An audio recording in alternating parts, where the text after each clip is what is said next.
કેમ છો ચપાટી? મજામાં ને? શું કરો છો? ભણો છો ને? ભણવું જ જોઈએ, જીવનમાં આગળ વધવું જ જોઈએ. હું ભાવિકા તમારો ભાવથી સાથ કહું છું પીએમ ગુજરાતીના ભવ્ય પ્લેટફોર્મ પર ને યસ, આજે આપણે વાત કરવા જઈ રહ્યા છીએ ઇંગ્લિશના મોસ્ટ એક્સપેક્ટેડ 50 ક્વેશ્ચન્સ વિશે, રાઈટ? કે જે પૂછાવાના ચાન્સીસ આર વેરી હાઈ.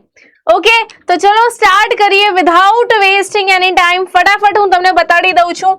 હું એક પેપર ફોર્મેટમાં જ લાવી છું ક્વેશ્ચન્સ બેટા, અને હું તમને ફોર્મેટ બતાડતી જઈશ. કારણ કે બેટા આપણો સબ્જેક્ટ છે એવો કોઈ થિયરી સબ્જેક્ટ નથી કે જ્યાં હું તમને ઇમ્પોર્ટન્ટ થિયરીના ક્વેશ્ચન્સ આપી દઉં. તો બેટા એવું આપણા ઇંગ્લિશમાં શક્ય નથી. તો હું તમને આખું એક પેપર ફોર્મેટમાં જ ક્વેશ્ચન્સ લાવી છું અને ત્યાં હું તમને સમજાવતી જઈશ, રાઈટ? બેટા સૌથી પહેલા તમને સેક્શન એ આવે છે 50 માર્કનો એમસીક્યુ. 50 માર્કના એમસીક્યુ આવે છે પાર્ટ એ માં, બરાબર? તો અમુક આમાં તમે જે read the extract and answer the questions હોય છે, તો તમારી પાસે આવી લાઇન્સ આવશે. The conflicting files will be overwritten, first he drive his neighbours house. તો અમુક એવી લાઇન્સ આવશે અને તમને પૂછવામાં આવશે કે આ લાઇન્સ છે કયા ચેપ્ટરની છે, બરાબર? તો અમુક એવા ચેપ્ટર તમે જોઈ લો. He was 85 when his wife died. You find it difficult to concentrate on things. તો અમુક એવી લાઇન્સ બહુ જ ઇમ્પોર્ટન્ટ છે, ચેપ્ટરમાં વારંવાર બોલાયેલી છે અને અહીંયાથી ક્વેશ્ચન્સ પૂછાય છે. પછી છે select the most appropriate answer. Again ચેપ્ટર્સમાંથી આવે છે. તમને આ યાદ રાખવાની જરૂર નથી, તમને અહીંયા જે એપ્રોપ્રિએટ વર્ડ લાગે અહીંયા રાખી દેવાનું. ધ એન્ડ્સ કેન કેરી કેટલો લોડ, હાઈ એસ્ટીમ .exe, બરાબર? આ ક્વેશ્ચન્સ હું તમને મળી જશે બેટા, પીડીએફ તમને મળી જશે, ટેન્શન ના લેતા. પછી આવે છે read the stanza, answer the questions. તમને સ્ટાન્ઝા આપી દેશે, પોએમનો હોઈ શકે, ચેપ્ટરનો હોઈ શકે, બરાબર? અને અહીંયાથી ક્વેશ્ચન્સ પૂછી લે, બરાબર? આ એક વસ્તુ છે. પછી છે again read the stanza, answer the questions. પછી રીડ ધ પેસેજ. આ તમારી જે સપ્લિમેન્ટરી લેફ્ટિંગ ટેક્સ્ટબુક હોય છે એમાંથી તમને પૂછાય છે, બરાબર? આખો આ સલીમ અલી વાળો જે એક પેરેગ્રાફ છે એ થોડોક ઇમ્પોર્ટન્ટ છે, પૂછાય છે, આ વખતે પૂછવાના ચાન્સીસ છે, બરાબર? સલીમ અલીવાથી જે ક્વેશ્ચન્સ છે આઈએમપી છે.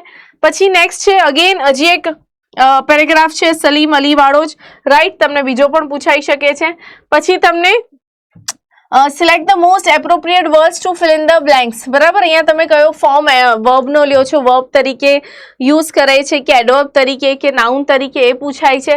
પછી સિલેક્ટ ધ નિયરેસ્ટ મિનિંગ, બરાબર? ફાઇનલી, ઇમ્પ્રેક્ટિકલ, પ્રોટેસ્ટ, આવા અમુક 2-3 તમને એક્સપેક્ટ કરી શકો છો નિયરેસ્ટ મિનિંગ. પછી identify the function used in the sentence. Function વાળું મોસ્ટ આઈએમપી છે, બરાબર? લગભગ 3-4 તમને ફંક્શન વાળા પૂછાશે. એમાં પણ કમ્પેરિઝન છે, હેબિચ્યુઅલ પાસ્ટ છે, આ 2-3 ફંક્શન્સ બહુ જ ઇમ્પોર્ટન્ટ છે, બરાબર? પછી ચૂઝ ધ કરેક્ટ ઓપ્શન, આ પણ ફંક્શન વાળું છે. તો નહીં તમે જોઈ શકો છો લગભગ 8 થી 9 માર્ક્સ, બરાબર? બની શકે 10 માર્ક્સ સુધી તો તમારા ફંક્શન જ છે, રાઈટ? પછી select the most appropriate response. આ રિસ્પોન્સ સિલેક્ટ કરવા વાળો છે, અગેન ફંક્શન જ છે. પ્રશ્ન પૂછે છે, બરાબર? કોન્વર્ઝેશન કમ્પ્લીટ કરવા વાળું, તો એ પણ તમારું એક આઈએમપી પાર્ટ છે. પછી તમને પેરેગ્રાફ આપશે, ફિલ ઇન ધ બ્લેન્ક્સ તમારે ભરવાની છે, જે જ્યાં સુટેબલ હોય એ વસ્તુ ભરવાની છે, બરાબર? પછી જમ્બલ્ડ વર્ડ્સ છે, જમ્બલ વર્ડ્સને તમારે સરખા કરવાના છે, તો એ તમારો એક આઈએમપી વાળો પાર્ટ છે, બરાબર? અંડરલાઇન્ડ વર્ડને તમે કોઈ વસ્તુ અંડરલાઇન આપી હશે ને, અંડરલાઇનનો પ્રશ્ન કઈ રીતના બનશે એ તમારે, બરાબર? પ્રશ્ન બનાવવા વાળો એ પણ એક તમારો ઇમ્પોર્ટન્ટ ભાગ છે. પછી સિલેક્ટ ધ કરેક્ટ સેન્ટેન્સ. આમાંથી કઈ રીતે સેન્ટેન્સ કરેક્ટ બનાવ્યો છે, અહીંયા તમારે ટેન્સ, વર્બ ફોર્મ બધું જ ચેક કરવાનું છે. તમારો જે સેન્ટેન્સનો બિલ્ડઅપ છે એ પણ તમારે ચેક કરવાનું છે. તો આ વાત થઈ ગઈ બેટા પાર્ટ એ ની. પાર્ટ બી માં અગેન તમારે કોઈ એક પ્રોઝમાંથી કસ્ટમર સર્વિસનો એ પણ ઇમ્પોર્ટન્ટ છે, જે ચેપ્ટર 1 છે, બરાબર? ચેપ્ટર 1 છે તમારો can you install love, A important છે અહીંયા માટે, બરાબર? પછી સ્ટ્રેસ મેનેજમેન્ટ વાળું છે, એમાંથી તમને 2-3 પેરેગ્રાફ પૂછાઈ શકે. પછી શોર્ટ નોટ, બરાબર? Changes required personality of love, justify the title adjustment, journey of Walt Disney success and the techniques to reduce stress. તો આ 4 શોર્ટ નોટ છે, ચારેમાંથી ગમે તે એક પૂછાઈ શકે છે, ઇમ્પોર્ટન્ટ છે. પછી સેક્શન બી તમને પૂછાય છે, બરાબર? સપ્લિમેન્ટરી રીડરમાંથી, અને એમાં ક્વેશ્ચન્સ હોય ના. આ સેક્શન બી છે કે read the following passage and writes it summary. તમને મોટો પેરેગ્રાફ આપી લીધો હશે, મેજરલી એ તમારા સપ્લિમેન્ટરી રીડરમાંથી હોય છે. ટોબોર્સ વાળો મેં અહીંયા લીધો છે, એને તમારે ટૂંકો ને ટચ કરવાનું છે, બરાબર, અને એક ટાઇટલ પણ આપવાનો છે, બરાબર. પછી ન્યૂઝ ક્લિપિંગ છે, આ ટાઈમ્સ ઓફ ગુજરાતનો એક ન્યૂઝ ક્લિપિંગ છે, આરામથી વાંચવાનું છે, પ્રશ્ન આવશે અને જવાબ આપવાનો છે.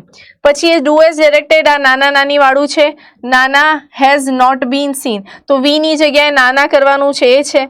ઇટ વોઝ વન્ડરફુલ ઇવનિંગ, તો ઇટ વોઝ, અહીંયા તમારે ટેન્સ ચેન્જ કરવાનું છે, બરાબર. તો ટેન્સ ચેન્જ કરવા વાળા અથવા પર્સન, ફર્સ્ટ પર્સનથી સેકન્ડ, સેકન્ડથી થર્ડ, એ ઘણું પૂછાય છે, ઇમ્પોર્ટન્ટ છે. Read the following dialogue into indirect speech, direct indirect important છે, બરાબર, પૂછાઈ જાય છે. Study the following table and write a paragraph about 80 words, તો અહીંયા ક્રિકેટ રિલેટેડ તમને આપ્યું છે, અત્યારે પણ ક્રિકેટનો એકદમ માહોલ હાઈ છે, તો બની શકે કાંઈ ક્રિકેટ રિલેટેડ જ તમને આવી રીતે સ્કોર લીડર આપી દે, કોઈ સ્કોર બોર્ડ આપી દે અને એના વિશે તમારે લખવાનું હશે. પછી સ્પીચ રાઇટિંગ છે, તો સ્પીચ રાઇટિંગમાં આપણે અહીંયા લીધું છે inauguration of science fair in your school, તો આવી શકે છે ઇનોગ્રેશન ઓફ સાયન્સ ફેર, બરાબર. અથવા અહીંયા એક ઓર સ્પીચના ઓરમાં આવે છે તમારી પાસે એક application writing, Rakesh Patel from A203 Shringal residency want to apply for the post of pharmacist, બરાબર. ફાર્માસિસ્ટની પોસ્ટ માટે જે બી ક્વોલિફિકેશન હોય એ એકવાર જોઈ રાખવા પડશે, બરાબર.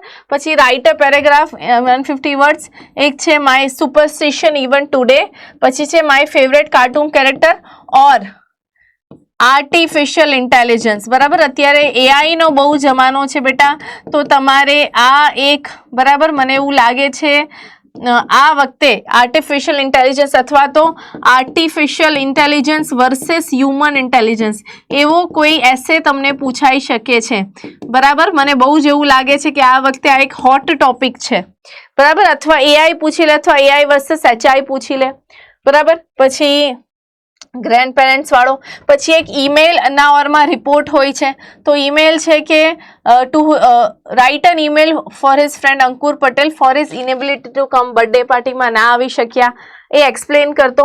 અથવા તો brief report on how independence day was celebrate, કોઈ પણ સ્કૂલમાં કોઈ ફંક્શન થયું હોય, કઈ રીતે સેલિબ્રેટ કર્યું, બરાબર, એ તમને પૂછાઈ શકે છે. તો આ છે બેટા તમારા મોસ્ટ એક્સપેક્ટેડ 50 ક્વેશ્ચન્સ. 50 થી થોડાક વધારે થઈ ગયા હશે, બટ મારે બધું જ ઇમ્પોર્ટન્ટ આવરી લેવું હતું એટલે થોડાક વધી ગયા હશે. બટ નનધરલેસ આ વિડીયો નાનો છે, આખો જોજો, પેટર્ન સમજો, ક્વેશ્ચન સમજો, and all the best for your exam.